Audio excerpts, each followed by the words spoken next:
السلام علیکم ورحمۃ اللہ وبرکاتہ۔ امید کرتا ہوں کہ آپ لوگ خیر و عافیت سے ہوں۔ یہ شعبان کا مہینہ ہے، شب برات کا مہینہ ہے۔ شعبان کے مہینے میں روزے رکھنے کی فضیلت بھی آئی ہے اور وہیں پر روزے رکھنے سے منع بھی کیا گیا ہے۔ اس لیے ہم سب کو یہ سمجھنا بے حد ضروری ہے کہ شعبان کے مہینے میں کب روزہ رکھنا ہے اور کتنے روزے رکھنے ہیں۔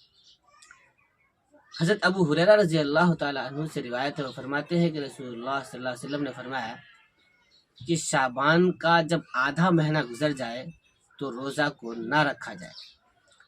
اور ایک روایت میں حضرت ابو ہریرہ ہی سے مروی ہے، وہ فرماتے ہیں کہ رسول اللہ صلی اللہ علیہ وسلم نے فرمایا شعبان کی 29 تاریخ کو اور 30 تاریخ کو روزہ نہ رکھا جائے۔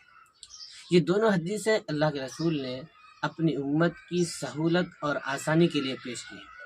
اس کا یہ مطلب نہیں ہے کہ شعبان کا آدھا مہینہ گزرنے کے بعد آپ روزہ نہ رکھیں، بلکہ افضل اور بہتر طریقہ یہ ہے کہ آدھا مہینہ گزرنے کے بعد روزہ کو نہ رکھا جائے۔ آپ رکھ سکتے ہیں، بہتر یہ ہے کہ نہ رکھا جائے۔ ایسے ہی 29 اور 30 تاریخ کو روزے رکھنے سے جو منع کیا گیا ہے، اللہ کے رسول کی اور ایک روایت ہے کہ اگر کسی کا معمول ہے کہ وہ جمعے کے دن اور جمعرات کے دن روزہ رکھتے ہو، یعنی 2 دن جمعرات اور جمعے کو روزہ رکھتے ہو، اور وہ دن 29 اور 30 تاریخ کو پڑ جائے تو روزہ رکھ سکتے ہیں۔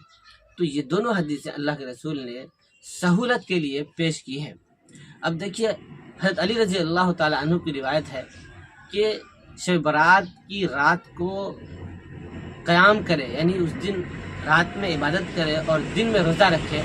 محدثین اعظام نے اور علماء نے اس حدیث پر کلام کیا ہے کہ حدیث صحیح ہے۔ تو پھر شعبان میں کب روزے رکھے جائیں؟